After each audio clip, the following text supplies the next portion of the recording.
Kelti so naselbino poimenovali Keleja, Rimljani pa Celeja. Iz tega časa je ohranjena rimska cesta. Dobro so ohranjeni še deli celjskega obzidja in obrambni stolpi. Celje predstavlja zakladnico zgodovinskih, kulturnih, turističnih, rekreacijskih in kulinaričnih bogastev.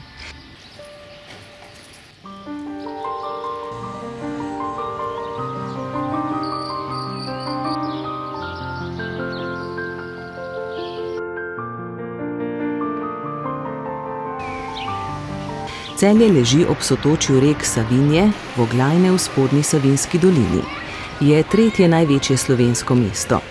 Njegova največja znamenitost je Celjski grad, ki se prvič omenja leta 1322 in je bil sedež celjskih grofov, najvplivnejše plemiške rodbine na Slovenskem. Celje najpogosteje povezujejo z nazivom Knežje mesto. Danes je največje arheološko mesto, saj so naleteli na srednjeveške in antične ostanke. Knežji dvor je v 14. in 15. stoletju služil kot rezidenca celjskih grofov, pozneje celjskih knezov, nekaj časa je bil vicedomski urad, pozneje pa so ga preuredili v vojašnico. Danes se v delu Knežjega dvorca nahaja Galerija sodobne umetnosti Celje in arheološka klet z razstavo Celeja, mesto pod mestom.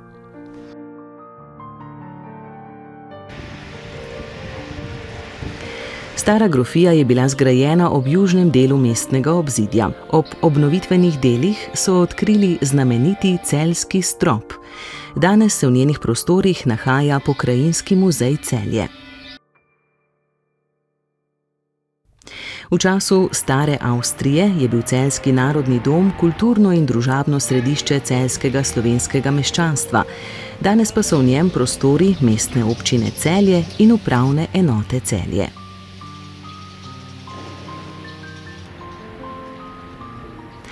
Nekdanjo nemško hišo so postavili celjski Nemci kot protiutež slovenskemu narodnemu domu.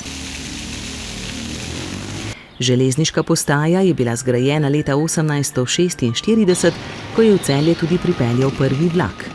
Po izgradnji celotne proge je železnica povezala mesto z Dunajem in Trstom ter spodbudila gospodarski razvoj mesta.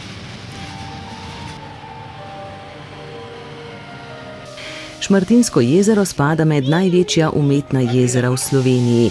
Z leti se je jezero spremenilo v turistično, športno in rekreacijsko območje. Na voljo so številne možnosti za oddih in sprostitev. Sprehod po mestnem jedru, tako po zimi kot poleti, pomeni prostor, kjer se srečujejo prijatelji in znanci. Še posebno poleti, ko dobi sončno, živahno in razgibano podobo.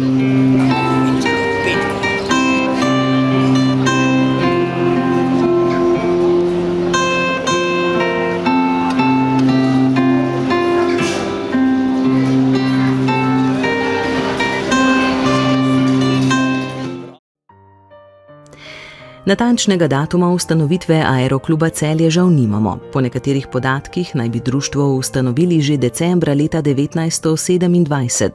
Toda resno so začeli delati šele poleti, leta 1928, ko so na travniku v Levcu, nedaleč od današnjega športnega letališča, pripravili prvi letalski miting. 20. julija leta 1931 je s travnika v Levcu poletelo prvo drsno letalo Celjan. Narejeno je bilo po načrtih Cegling, izdelal pa ga je Stanislav Ropas. Ob desetletnici kluba so leta 1938 organizirali drugi letalski miting. Privrženci letalstva so si lahko ogledali polete z motornimi in jadralnimi letali. Napredek letalstva v 10 letih je bil očiten, prav tako tudi organizacija kluba. Krstni polet Inke 2 je uspel in pilot Janez Hillinger je bil zadovoljen z vodenjem letala. Po vojni se je vse začelo znova. Od predvojnega kluba ni ostalo nič, zato so predvojni športni letalci ustanovili novo letalno skupino. V avgustu leta 1950 so z velikim mitingom na letališču v Levcu svečano odprli novi hangar, ki so ga s prostovoljnim delom zgradili člani Aerokluba. To, da člani kluba stopijo skupaj, se je v zgodovini kluba večkrat izkazalo za odločujoče v njegovem delovanju in seveda napredku. Omenili smo že jadralni letali Celjan in Inko 2, po poljskih načrtih je bila v klubski delavnici izdelana tudi Muha 100, ki je prvič poletela leta 1969. Z njo so jadralni piloti osvojili nešteto pogojev za značke in si pridobivali izkušnje na tekmovanjih. Leta so tekla in leta 1968 je bil poleg starega hangarja zgrajen še eden, ki pa ni izpolnil pričakovanj. Ker je bila konstrukcija ponesrečena, je na njegovem mestu zrasel nov sodoben hangar. Tudi ta je bil v veliki meri zgrajen s prostovoljnim delom. Letalski park se je večal, s tem tudi prostorska stiska. Vmesni prostor med obema hangarjema je bil najbolj primeren za nov hangar. Odločitev je padla in kmalu je na omenjenem prostoru stala nova betonska konstrukcija.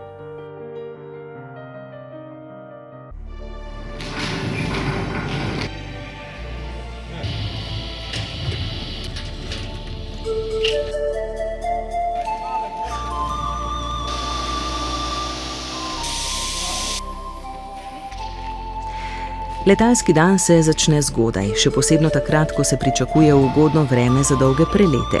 Posebno takrat je na letališču zelo živahno, po letenju pa analiza in okrepčilo v bifeju.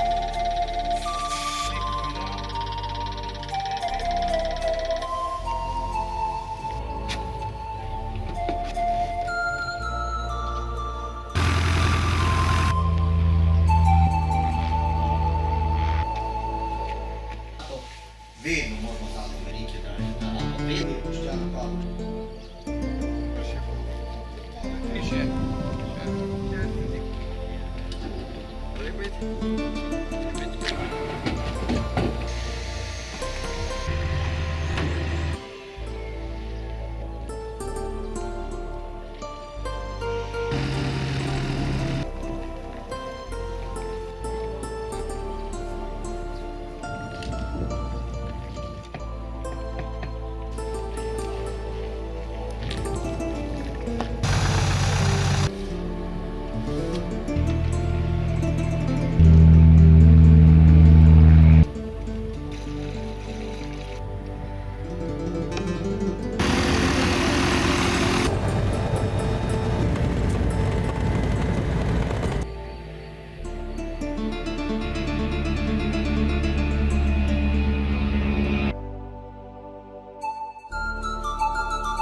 Pobočja južno od letališča nudijo ugodno termiko. Aerozaprega je tako edini način za uspešno jadranje.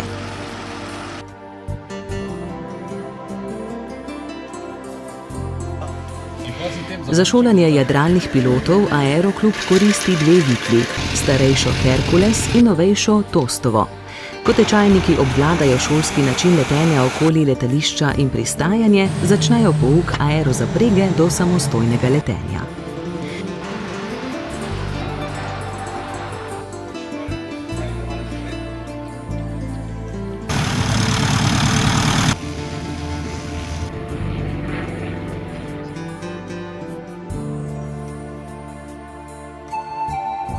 Močna nevihta, ki se je razbesnela v predvečer lepega nedeljskega dne, je povzročila, da je strela zanetila požar. Od hangarja so ostali samo zidovi. Požrtvovalni gasilci so preprečili, da bi se požar razširil še na ostale zgradbe. Že ko so člani čistili pogorišče, so sklenili, da na istem mestu postavijo novega.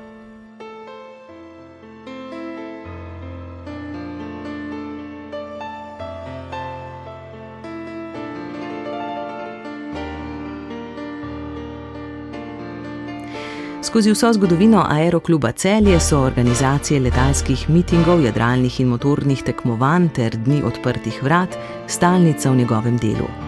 Celjani in okoličani radi hodijo na omenjene prireditve, zato lahko rečemo, da živijo z njim.